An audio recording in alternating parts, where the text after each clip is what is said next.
Hi everyone, welcome to our channel TSF science classes. हम लोग पढ़ रहे थे क्लास 9 का जो बायोलॉजी है उसमें चैप्टर 5 और इस चैप्टर में हम लोग कर चुके हैं सेल डेफिनेशन, सेल डिस्कवरी और हम लोग पढ़ रहे थे parts of cell. Parts of cell में भी हम लोग ने सेल का first part, cell membrane, cell wall और न्यूक्लियस जो है कंप्लीट कर लिया है। आज हम लोग पढ़ेंगे सेल का फोर्थ पार्ट। प्रीवियस वीडियो में क्या देखा था, जल्दी से एक बार उसको देख लेते हैं, फिर आते हैं आज के अपने टॉपिक पे। तो हमने प्रीवियस वीडियो में देखा था न्यूक्लियस के बारे में। न्यूक्लियस क्या होता है? अगर आपने न्यूक्लियस वाला वीडियो नहीं देखा है तो लिंक डिस्क्रिप्शन बॉक्स में है, जल्दी जाइए देख लीजिए। नहीं तो आज का जो हम चैप्टर पढ़ेंगे साइटोप्लाज्म, वो आपको अच्छे से समझ में नहीं आएगा। तो चलिए स्टार्ट करते हैं। तो न्यूक्लियस मैंने आप लोग को बताया था। न्यूक्लियस क्या होता है? एक सेलुलर कंपोनेंट होता है, सेल का एक कंपोनेंट होता है, इसीलिए इसे हम लोग सेलुलर कंपोनेंट भी कहते हैं। न्यूक्लियस क्या होता है? सेल का एक कंपोनेंट होता है, इसीलिए इसे सेलुलर कंपोनेंट भी कहते हैं। और जो न्यूक्लियस होता है वो सेंट्रली लोकेटेड होता है सेल में। न्यूक्लियस क्या होता है? सेंट्रली लोकेटेड होता है सेल में।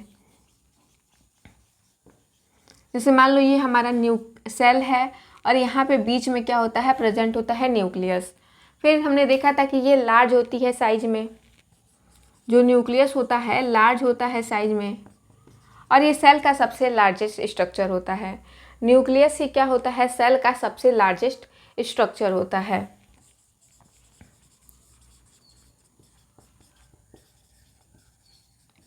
फिर हमने बात की थी कंपोनेंट ऑफ न्यूक्लियस की। न्यूक्लियस के कौन कौन से कंपोनेंट्स होते हैं? तो इसमें देखा था हमने एक न्यूक्लियर इन्वेलप,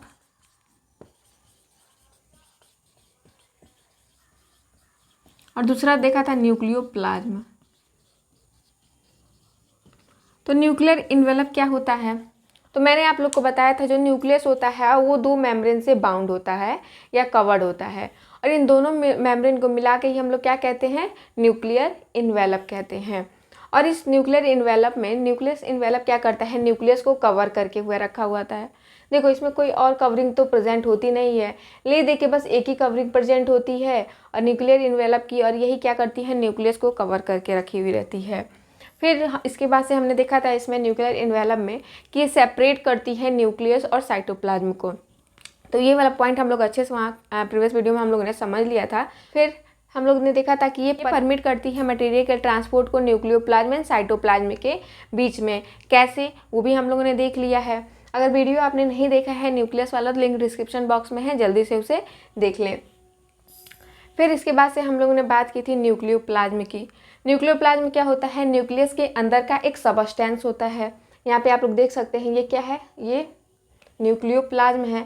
क्या होता है? न्यूक्लियस के अंदर का एक सबस्टेंस होता है, और इसे हम लोग लिक्विड ग्राउंड सबस्टेंस भी कहते हैं।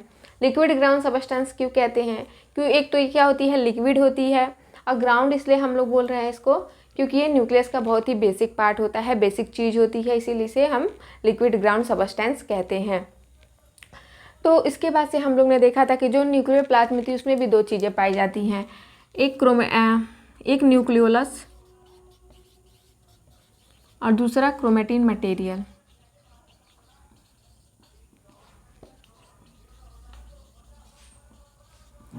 न्यूक्लियोलस में क्या होता है? ये राइबोसोम सिंथेसाइज करते हैं, और राइबोसोम क्या करते हैं? प्रोटीन्स बनाते हैं। तो इसका एक ये सिग्निफिकेंस हो जाएगा।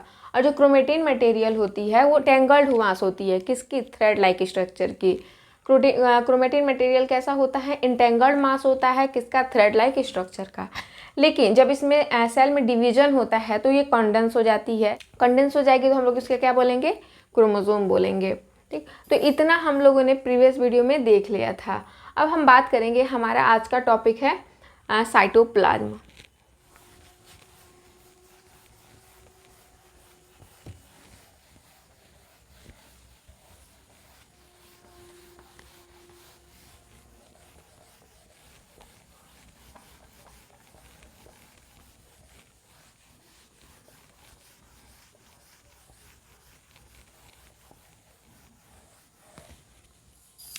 अगर हम बात करें साइटोप्लाज्म की,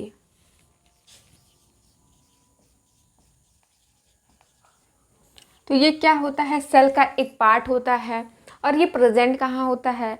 तो ये प्रेजेंट होता है प्लाज्मा मेम्ब्रेन और न्यूक्लियर इन्वेलप के बीच में। जो साइटोप्लाज्म होता है वो कहाँ प्रेजेंट होता है? प्लाज्मा मेम्ब्रेन और न्यूक्लियर इन्वेलप के बीच में प्रेजेंट होता है। जैसे यहाँ पे हम लोग डायग्राम में समझेंगे। यहाँ पे मैं एक बहुत ही बेसिक सा स्ट्रक्चर बनाऊंगी सेल का।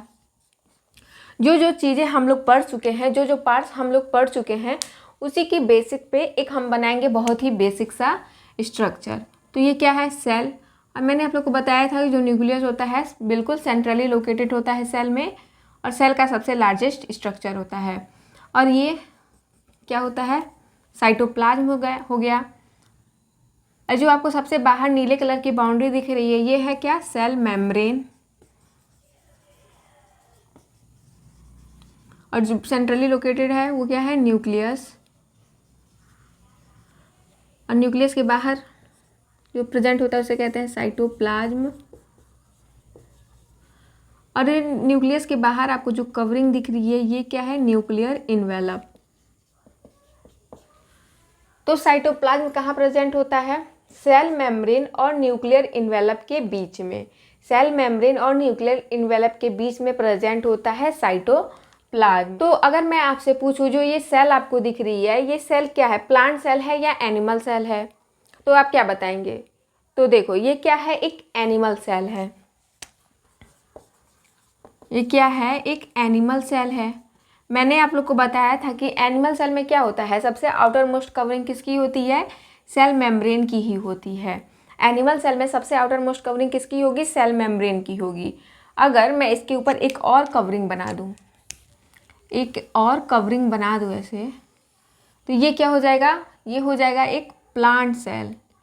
क्योंकि प्लांट सेल में सबसे आउटर मोस्ट कवरिंग क्या होती है? सेल वॉल होती है, और इसके अंदर प्रेजेंट होता है सेल मेम्ब्रेन।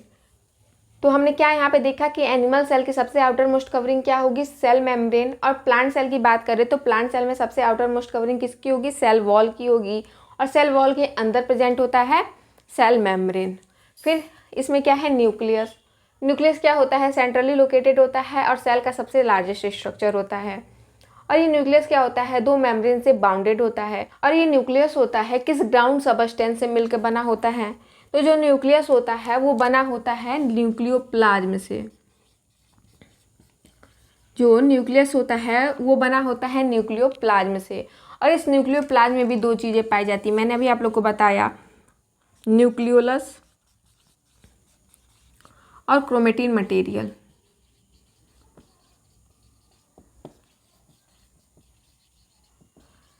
न्यूक्लियोलस क्या करता है? ये राइबोसोम सिंथेसाइज करता है, और राइबोसोम क्या करते हैं? प्रोटीन्स बनाते हैं।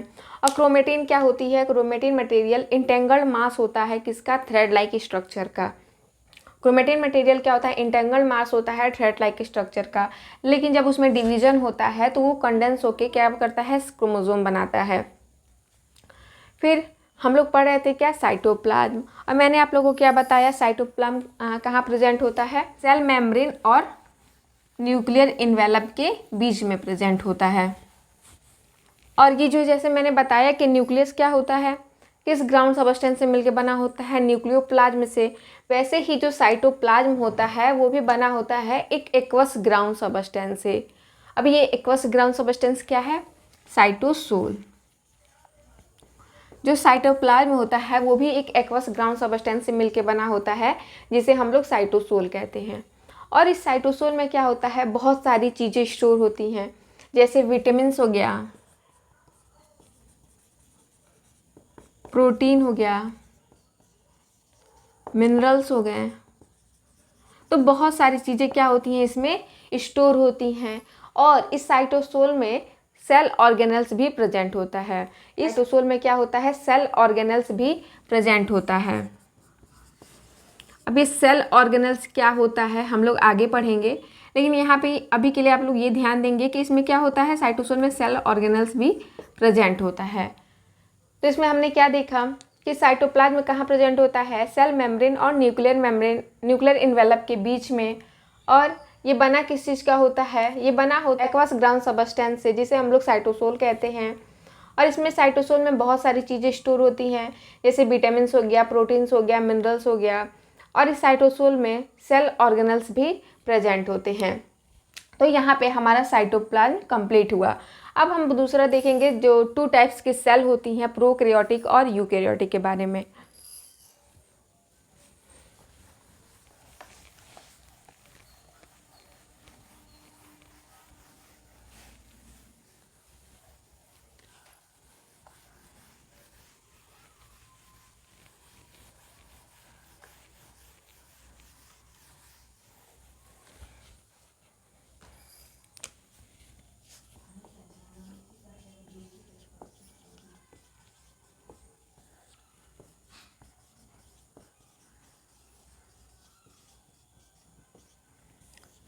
प्रोकैरियोटिक क्या होता है? तो यहाँ पे प्रो का मतलब होता है प्रिमिटिव। प्रो का मतलब होता है प्रिमिटिव या बिफोर। प्रिमिटिव यानी कि पुराना। लाइफ की बिगनिंग के टाइम में जैसा सेल देखने को मिलता था, सेल का स्ट्रक्चर होता था, अब जो है वैसा सेल का स्ट्रक्चर नहीं देखने को मिलता। ये तो इवोल्यूशन होता गया, चीज़ें एडवांस होती गई और सेल में भी एडवांसमेंट हुई। तो हम अब लोग जो इस सेल का इतना सारा पार्ट्स पढ़ते हैं, पहले ऐसा नहीं होता था। पहले बहुत ही बेसिक सा स्ट्रक्चर होता था सेल का, जो कि लाइफ फॉर्म करती है। तो प्रो यानी कि प्रिमिटिव, पुराना न्यूक्लियस। लाइफ के बिगनिंग के टाइम में जिस तरह का न्यूक्लियस देखने को मिलता है, वो इस सेल में उस तरह का न्यूक्लियस देखने को मिलेगा। फिर ये प्रोकैरियोटिक क्या होती है, इसमें क्या क्या चीज़ें होती हैं वो हम लोग देख लेते हैं। तो प्रोकैरियोटिक की बात करें तो ये क्या होती है, स्मॉल होती है, लगभग 1 से 10 माइक्रोमीटर की होती है। जो प्रोकैरियोटिक सेल होता है वो स्मॉल होता है, लगभग 1 से 10 माइक्रोमीटर का होता है और इसमें न्यूक्लियस एब्सेंट होता है। जो प्रोकैरियोटिक सेल होता है इसमें न्यूक्लियस एब्सेंट होता है। बहुत ही पुराना, बहुत ही प्रिमिटिव स्ट्रक्चर होता है इसका। इसमें क्या होता है, न्यूक्लियस एब्सेंट होता है। ऐसा नहीं कि पूरा का पूरा न्यूक्लियस ही एब्सेंट होता है, न्यूक्लियर मटेरियल होता है, लेकिन न्यूक्लियस को बाउंड करने वाली जो कवरिंग होती है न्यूक्लियर एनवलप की, वो एब्सेंट होती है। तो इसको जो बाउंड करने वाली कवरिंग नहीं होगी, न्यूक्लियर एनवलप ही नहीं होगा, तो इसको हम लोग कैसे बता पाएंगे कि इसमें न्यूक्लियस कौन सा है, उसको कैसे एक डेफिनेशन मिलेगी, ठीक। और इसमें क्या होता है, न्यूक्लियोलस भी एब्सेंट होता है। जैसे मैंने अभी आप लोग को बताया कि ये बहुत ही लाइफ की बिगनिंग टाइम में जिस तरह का न्यूक्लियस होता था, इसमें जैसे हम लोग अब सेल का बहुत सारा पार्ट्स पढ़ते हैं, लेकिन पहले क्या होता था, सेल का जो इतना सारा पार्ट्स नहीं होता था। जैसे न्यूक्लियस एब्सेंट होता था, न्यूक्लियोलस एब्सेंट होता था और इसमें सेल ऑर्गेनल्स भी एब्सेंट होते हैं।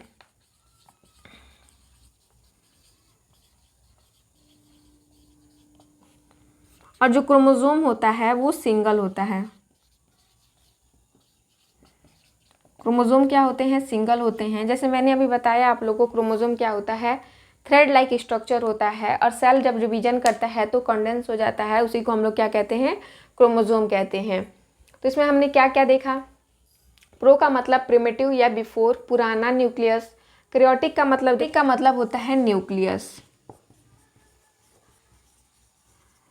प्रो का मतलब होता है प्रिमिटिव या बिफोर यानी कि पुराना, और कैरियोटिक का मतलब क्या होता है, न्यूक्लियस, जिसमें पुराना न्यूक्लियस हो, ठीक। तो इसमें हमने क्या देखा, इसकी साइज क्या होती है, स्मॉल होती है, लगभग 1 से 10 माइक्रोमीटर की होती है।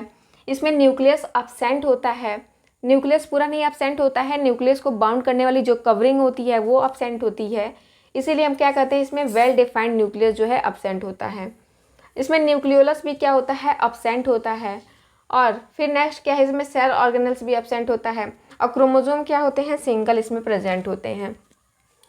फिर दूसरा अगर हम बात करें यूकैरियोटिक की,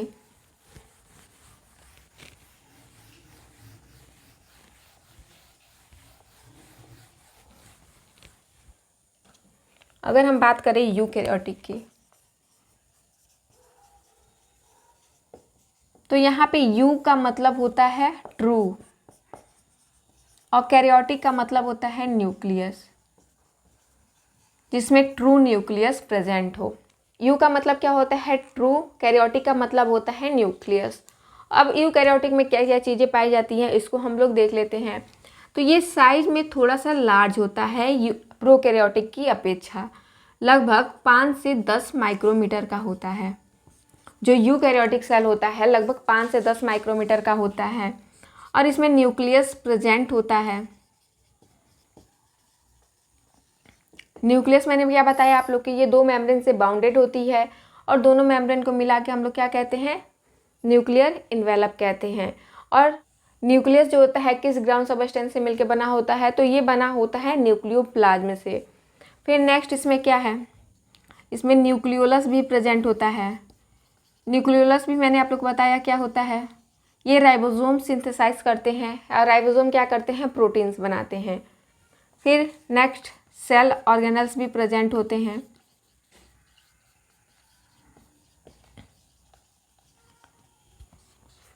और जो क्रोमोसोम होता है वो मोर देन वन पाया जाता है, एक से ज़्यादा पाया जाता है। क्रोमोसोम क्या होता है, थ्रेड लाइक स्ट्रक्चर होता है। तो जब सेल में डिवीजन होता है तो वो कंडेंस हो जाती है, जिसे हम लोग क्रोमोसोम कहते हैं। तो ये क्या होती है, इसमें यूकैरियोटिक सेल में मोर देन वन पाई जाती है, एक से ज़्यादा पाई जाती है। तो यूकैरियोटिक में हमने क्या देखा, यू का मतलब ट्रू, कैरियोटिक का मतलब न्यूक्लियस। और ये क्या होती है, साइज में थोड़ी सी बड़ी होती है, लगभग 5 से 10 माइक्रोमीटर की होती है। और इसमें न्यूक्लियस क्या होता है, प्रेजेंट होता है। और इसमें न्यूक्लियोलस भी प्रेजेंट होता है, सेल ऑर्गेनल्स भी प्रेजेंट होते हैं। और क्रोमोसोम मोर देन वन पाया जाता है, एक से अधिक पाया जाता है। फिर अगर हम बात करें यूकैरियोटिक और प्रोकैरियोटिक में क्या क्या डिफरेंसेस हो सकते हैं, अगर हम लोग देखें कि प्रोकैरियोटिक सेल और यूकैरियोटिक सेल में क्या क्या डिफरेंसेस हो सकते हैं। Differences between prokaryotic and eukaryotic cell.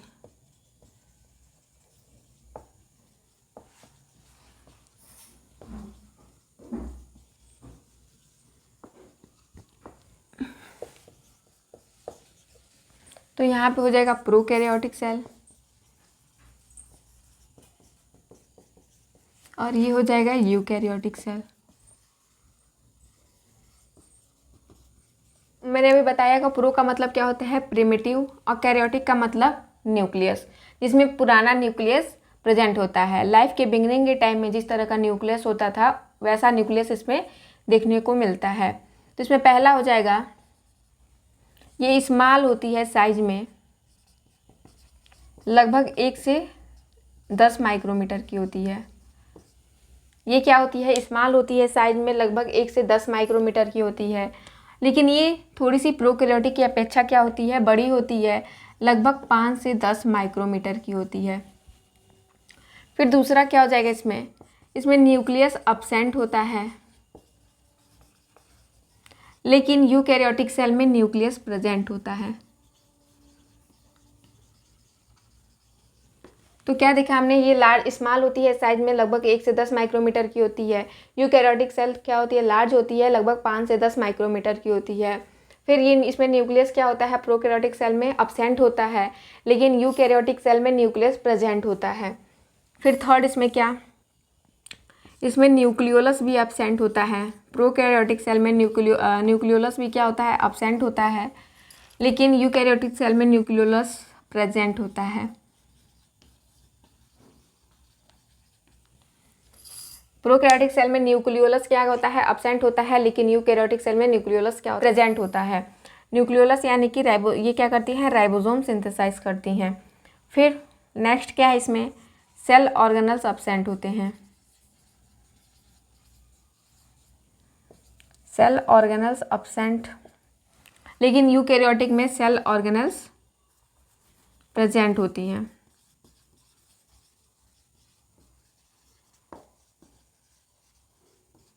फिर लास्ट इसमें क्या है, इसमें क्रोमोसोम क्या होता है, सिंगल प्रेजेंट होता है,